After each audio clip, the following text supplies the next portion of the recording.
Angelin, welcome. Really excited to be talking to you today about all of the wonderful work that's being done at Mitacs when it comes to building diversity, equity, and inclusion, both internally and externally.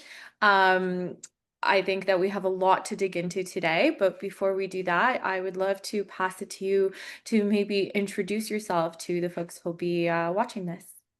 Absolutely. Thank you for having me, Anya. It's great to be here. So my name is Angelin Soosaipillai, and I'm the Vice President of Equity, Diversity, Inclusion, and Culture at Mitacs. And Mitacs is a nonprofit that is focused on driving research collaborations, specifically between businesses and academia, through internships for students who are anywhere between their undergraduate studies all the way up to their postdoctoral studies. Wonderful. Jumping right in, one of the reasons why we wanted to have this conversation today is because I'm having similar discussions with all of the organizations that have been winners of our Workplace Impact Awards, which, as you know, we do every year where we highlight and profile some of the wonderful work that is being done across Canada, across the US, across European countries when it comes to sort of upholding diversity, equity, and inclusion. And my talks, I think, has been a winner several years in a row, actually, because of some of the really incredible and impactful programs that you run. So, would love for you to maybe walk us through a couple of those. Yeah, it's an honor to represent the organization and the team, frankly. I'm very fortunate to have a department that supports me, which has kind of grown over time. When I first joined my tax, I remember during my interview being asked how I would achieve, how I would mobilize people and create change as a team of one. And so there was a lot of thinking around leveraging volunteers and, kind of galvanizing people who are enthusiastic and knowledgeable. And I did do that for quite a bit of time. But the team has grown, and now we're a team of five individuals with, an expanded scope and mandate.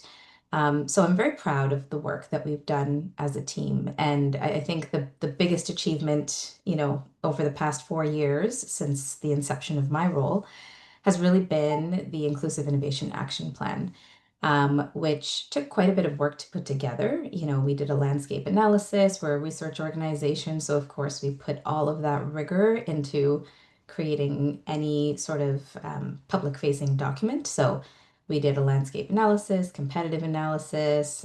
We collected data, our own data, both on our organization using Diversio, as well as collecting data from our participants and our stakeholders to understand where the gaps were, where the opportunities were, and of course, using kind of best practices. So we created this 3-year action plan after going through all of that work and all of those consultations, and we published it online. And we're now in our third and final year of implementation of this plan. And we've done, there's so many things in that plan that we've been able to complete. There are many things that require sustainment, or if that's a word, if the things that require efforts to be sustained. And then there are things that we're just, diving into this year. So there's a lot that I can talk about within that plan, but because the plan itself is public, there's a strong degree of accountability. And so we haven't really shifted away from it despite all of the things happening in the world. We've remained committed. There's a level of accountability. There's a level of transparency to our stakeholders who we engaged to build this plan, and support from those stakeholders and measurement. I think that's everything. If you can't measure your change and your progress, it becomes a lot harder to sustain this work. So I would say that's, one of the biggest themes underpinning this work, and the biggest themes contributing to the success of this work. Amazing. And I think that it's so important, the part that you were talking about, creating a strategy, understanding where you want to go, something longitudinal, and then applying data to measure your success and sort of hold yourself accountable in a broader way. Can you walk us through maybe a little bit more about the specifics of the things that you wanted to achieve in the strategy, how they led to, certain policy implementation or programs within Mitacs? Yeah, absolutely. So I would say one of the focal points of this plan, at least within the first year, was to just create a solid foundation. We think of it like building a house. So we didn't really chase the flashy, trendy things. We chased kind of behind the scenes hard work that isn't very glamorous, but is necessary to really anchor all of this well into the future.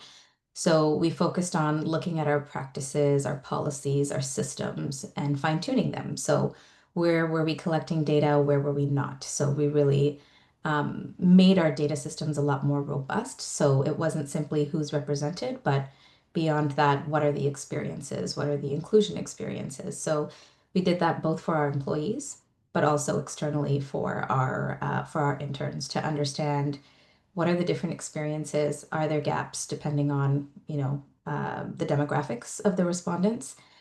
So kind of tightening up those data mechanisms, looking at our policies through an EDI lens. It's much easier to revise existing policies than to kind of create new ones and, gain buy-in. That was kind of work that we're doing right now that takes a lot more effort. So we really looked at existing policies. So our respectful workplace policy, we already had a DEI policy, so we strengthened that. Our recruitment policy, so on and so forth. So a lot of this, as I say, kind of is behind the scenes. They're not things that you typically advertise to stakeholders as you do them, but they're important. And so that really anchored our work in the first year. We also collaborated with virtually every department across the organization to understand what they were doing, what they were not doing. And we really became partners and advisors internally to the organization. So looking at our awards criteria, we created a brand new award, the Inclusive Innovator Award. We had an Indigenous Innovator Award, so strengthening those awards, ensuring that there's great participation and uptake, and also clear criteria for these specific awards. And also demonstrating our support for that line of thinking in research, right? How to be an inclusive innovator. And it's not really about your identity as much as it's about your impact. So, what are you doing to benefit, you know, people from different demographic groups? So that was another initiative that we looked at. So really, we looked at the quickest opportunities, but a lot of them were just kind of behind the scenes, improving the existing structures. Mhm. And that was very much year one. And then I can talk more about the subsequent years. But that was, I would say, really important to get right before we started building and expanding, just tightening up what we had already. Yeah. I think that's so interesting. And, before we move on to year two and year three, can you maybe talk a little bit more in year one? Obviously, that stakeholder piece, right? Talking to everybody, making sure that there's, buy-in for the work that's being done at that leadership level, at other levels in the organization. What did that look like for you? Because I think that a lot of organizations sort of, um, not necessarily worry, but find it sometimes challenging to get everybody kind of Mhm. rowing in the same direction when it comes to a topic like this. Yeah, I think buy-in is something we think about all the time because it's never a one and done. It's continuous, right? Like you always need buy-in as things shift and priorities change. So I think I joined the organization at a good time. 2021 EDI was top of mind, just kind of when you look across our landscape across Canada, a lot of organizations made big commitments, so that made it easier in that there was like general buy-in that EDI is the right thing to do, that we should be headed in this direction. Where I would say there were kind of more challenges on buy-in is not, people had the right attitudes. It's getting people to commit their time and resources to keeping this as a priority Yeah. among everything else that they're expected to deliver in their own respective portfolios. So I think that's where that foundational element of consultations came in handy. So when we built the Inclusive Innovation Action Plan, we consulted internally with different departments to understand what was feasible and realistic. And again, people were made aware that there would be a public-facing component.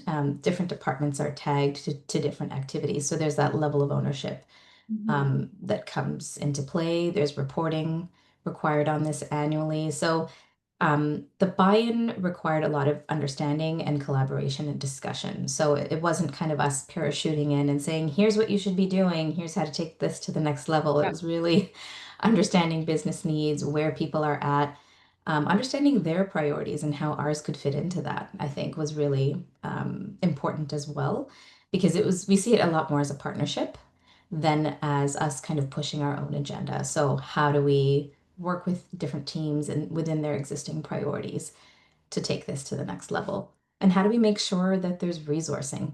Because that's a huge part of buy-in. So timing is everything. Kind of having these discussions leading up to our operational planning was a critical piece too, so that we were able to land on our commitments, land on the actions and the timelines, and then request allocations for resourcing to support these objectives. And resourcing could be, budget, it could be building capacity on the team, it could be certain training for certain team members to build that capacity within the organization, having a project lead within each department, and really just leveraging the enthusiasm. There was and still is tons of enthusiasm and lots of volunteers who've wanted to support this work. And I think that's part of the buy-in is you've got employees ready and willing. I think it makes it a lot easier for leaders to support that because it's a part of employee engagement as well. definitely, definitely. So now maybe walk us through years 2 and 3. How did that play out for you? Yeah, so when I think across the different years and how they differ from each other, we've really, as I talked about, we talked about our internal foundational elements, collecting data, setting up learning and development, identifying those different champions across teams. In our second year, we focused a bit more on our HR processes Mhm. and practices, specifically on culture and engagement, where we had the data in place to tell us what we needed to improve. So the second year was about looking at all of this data and recommending improvements for culture and engagement. So on the internal side, we really infused an EDI lens to how we were looking at our org culture. And we had not done that previously. We just kind of looked at the data regardless of, who was saying what and were there discrepancies there. So that allowed us to make more targeted interventions. I think in our first year, there was a specific group that was having the lowest inclusion experiences. I believe it was LGBTQ plus. And so we reported back that finding to our organization and we said, here's where we saw the greatest dip. Mhm. And we added in interventions and we kind of did more targeted communications there. We kind of were a lot more intentional about how we were communicating about that gap. And we did see an uptick, a significant uptick the following year.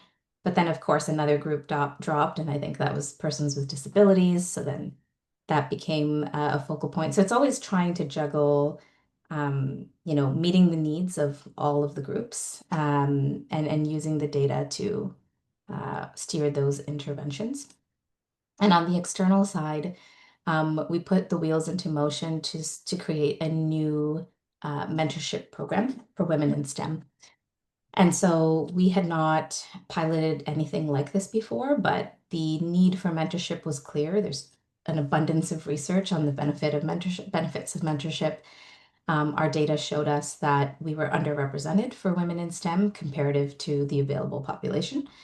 And we really wanted to do something to empower this group of STEM students. So we piloted a peer-to-peer mentorship initiative.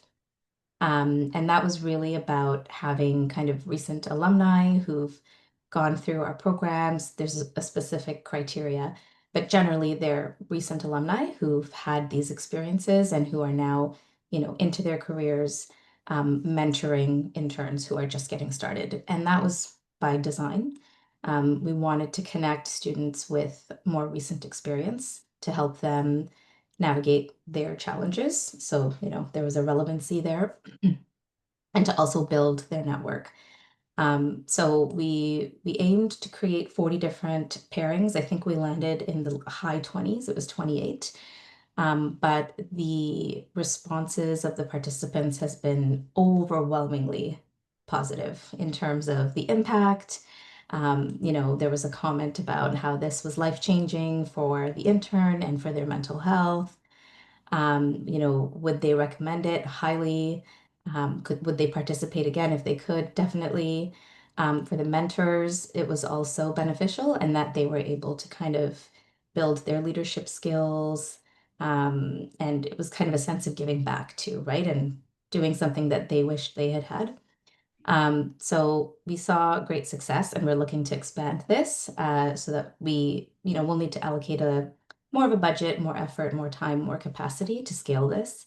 And it's something we might even do for other demographics. So it's really meant to be a wraparound support outside of our existing programs um, to really empower women in STEM.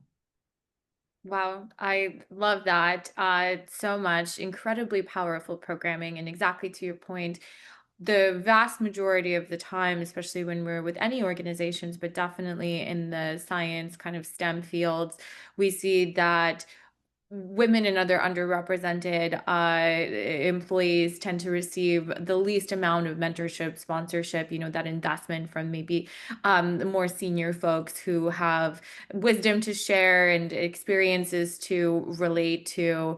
And so something like this can truly be transformative. And I think a lot of organizations can definitely benefit from having something similar. So amazing that you were able to implement that. Um, I happen to know as well that you focus specifically on another kind of mentorship program for kind of peer-to-peer learning for Indigenous communities, and I'd love for you to maybe share a little bit more about that because also very incredible initiative. Yeah, so on the Indigenous portfolio, what we're working on, it's called the Indigenous Pathways Initiative. It's not a mentorship initiative. We're trying that out separately under a different umbrella. But what I'll talk about is our Indigenous Pathways model, which is essentially an enhanced leveraging model. So, typically we pay for 50% of the internship, Mm, um, and then the businesses pay the other half. In this case, we top it up to a 75% match, and the businesses put in 25%. And to qualify, you either need to be an Indigenous entrepreneur, so an Indigenous business, that would greatly benefit from this financial enhanced leveraging to reduce the cost of participation, which we know is a barrier to participating in innovation and research, or be an Indigenous student. So it's kind of an incentive to, bring more Indigenous interns into the ecosystem. And perhaps they may participate in multiple research opportunities because of this enhancement that they may not have had the opportunity to do otherwise. The vast majority of internships we support, it's really within the small medium enterprise community. So Canada is made up of a lot of SMEs, and we support that. So the Indigenous interns who participate or the Indigenous entrepreneurs, there is this financial incentive. And so through this initiative, we've seen tremendous growth of Indigenous representation in our programming. And the research could be on anything. It's like we don't kind of, that's not part of the eligibility criteria. So it can range from environmental research to kind of, AI or other kind of cutting edge health research. But ultimately, having more Indigenous representation in our research ecosystem inherently benefits Indigenous economics. You're getting now more people participating in research and innovation, more R&D, richer perspectives that may not have been represented in this research. yeah. So there's a lot of amazing impact stories. I absolutely love going on our website and seeing all of the impact stories of people who've done research. And so I encourage people listening to take a look at our website and our Indigenous impact stories. I love that. And we've been talking a little bit, and you and I have sort of had this conversation before around the fact that organizations have kind of a duality in what they're able to do and how they're able to influence the world. One is, of course, external. So, so programs that are outwards facing. So, for example, our STEM mentorship or this Indigenous Pathway program. And then, of course, there's the internal. So, what we do to support our own employees. And I think that Mitacs has done an incredible job sort of looking at both responsibilities as, an organization and an entity in Canada, and has really sort of had immense impact kind of on in both regards.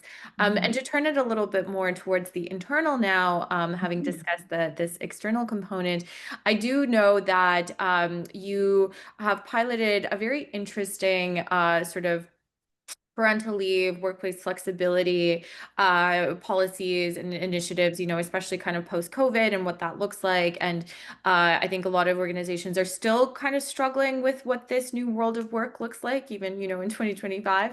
And would love to hear a little bit from your perspective.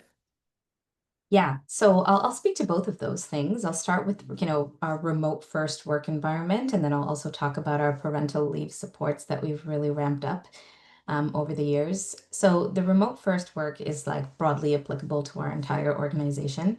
Everyone has the flexibility to work from home daily should they choose. However, some roles require kind of FaceTime and maybe a bit of travel. Perhaps there are people who need to kind of go in to see their partners in post-secondary institutions and so on. But generally speaking, most of the roles are, entirely remote unless people want to go into the office. There are offices in our major hubs, so Vancouver, Toronto, Montreal. And so it allows for tremendous flexibility. And because we're national, our hours are already, you can't kind of be, everyone's in different time Yeah. zones. So there's already flexibility in that. So if you kind of live in the East Coast and you want to start at different hours, it may line up with your colleagues in other parts of the country. So there is that flexibility. But we have kind of our core hours, and again, it does vary depending on role, whether the core hours are, how closely we hold that Yeah. requirement. Because for some roles, like if you don't have to have a lot of meetings internally or externally, there's greater flexibility. So it really depends on the role. But what we see is that this is one of the this is top rated reason in terms of employee perks that people Mhm. really value at MyTax. And so we've been able to employ people across the entire country, even if they're not located anywhere, like even if they couldn't get into an office daily because they're just too many hours away. And so it's really allowed people to take care of themselves and their needs, whether that's exercise or taking care of dependents. Some people have, different jobs. Like sometimes people are, they're an entrepreneur on the side or whatever the case may be. So it allows for, I would say, greater engagement for people to know that they're able to build their life around Yeah. work in a much more flexible way. And we trust our people to get their work done. There's a high degree of autonomy there. It's not about hours in, it's more about kind of meeting your deliverables, making sure you're kind of staying on top of things. And overall, our workforce is comprised, the majority of our workforce is comprised of a combination of millennials and Gen Z. So this really resonates for our workplace demographics. Um, However, with that comes its own set of challenges. So you've got people across different regions. How do you build trust? How do you build relationships? How do you create an organization that feels cohesive? So, these are things we've grappled with over the years. We've grown quite a bit since the pandemic. Our organization's size has when I started in 2021, I think we were in the low 200s and then we climbed up to the high 300s, low 400s. So, there was a sizable change there. So what we've started to do, we've done this pretty much since January. We've had CEO-led listening sessions with employees where we invite people to come in, it's voluntary, and there might be kind of specific topics that we want to tackle, but they're really meant to be listening sessions. So there's that closeness that employees have across the company. So, it's open to all teams. So you'll get people coming into these meetings. They're kind of hearing different perspectives from people they may never have worked with. So there's kind of that shared sense of purpose and a Mhm. closer connection to our top leader, our CEO. We are engaging employees in co-creating solutions for culture. So, again, we do a lot of sort of internal focus groups so that it's not only a 1 year survey and then we don't know what's going on. So it's kind of meant to be a bit more interactive when people are looking for those opportunities to connect. We're also, we have a new senior advisor of culture who's supporting all of these initiatives across the board, ensuring that our social committee experiences feel similar regardless of where you are in the country. So, how do you Mhm. create that? And leveraging virtual technology. How do we bring people together in more ways so that they can connect? So, we've got coffee chats, and some of these things were just set up by volunteers. Someone put their hand up and said, "Hey, I'd love to do some coffee chats. I tried it in this team and it worked really well. Can I do it for the whole organization?" Yeah. So we did. And, you get a group of people together to have these coffee chats and they get to know each other. And there's a facilitator and it's fun, but it's also a way to make a new connection and to feel more connected to people. Mhm. So, yeah, there's kind of, it requires a lot more intentionality. But I would say on the flip side, you hear about organizations that may have a return to work mandate, but people are coming in and their team members aren't even there on the same days, or they're not in the same region. And so they're just logging onto their computer and having virtual meetings. So that isn't much better either. So it's really about finding those intentional touch points to bring people together. Yeah. Um, and then on the parental leave, I can speak to that as well. We've enhanced the top up that we provide. So we had moved it up to 17 weeks and now it's 25 weeks of top up. So that's significant and it's for any parent. It could be mother, father, it could be kind of anyone who's in a new parental role. Mhm. It doesn't have to be defined by biology. And we're beyond the top up. We're also looking at kind of the full picture view of the experience. So oftentimes managers aren't thinking about how to talk to their employees when they're about to go on parental leave. Mhm. So we've created a checklist for managers and for employees. It's an offboarding checklist. So what should you be talking about in the weeks before you leave? And what are some questions to ask when your employee returns? And a lot of this mitigates some of the gaps that we understood in our data. So part of it is about minimizing bias. So, if depending on how long an employee is away, it can feel like a very different organization when they come back. Yeah. So, what are the right questions to ask? And I think managers are kind of busy in their own day to day to sort of think about that personalized experience. For the employees, their preferences may vary before they go and after they return. So sometimes there are folks who change their mind. They may have a difference Yeah. between before they go on leave and when they've actually gone on leave and come back, and they may want something very different. And that could be, I actually want to do a lot more and I want to like ramp up and my family circumstances are such that I Yeah. can do this and I Yeah. want to do this.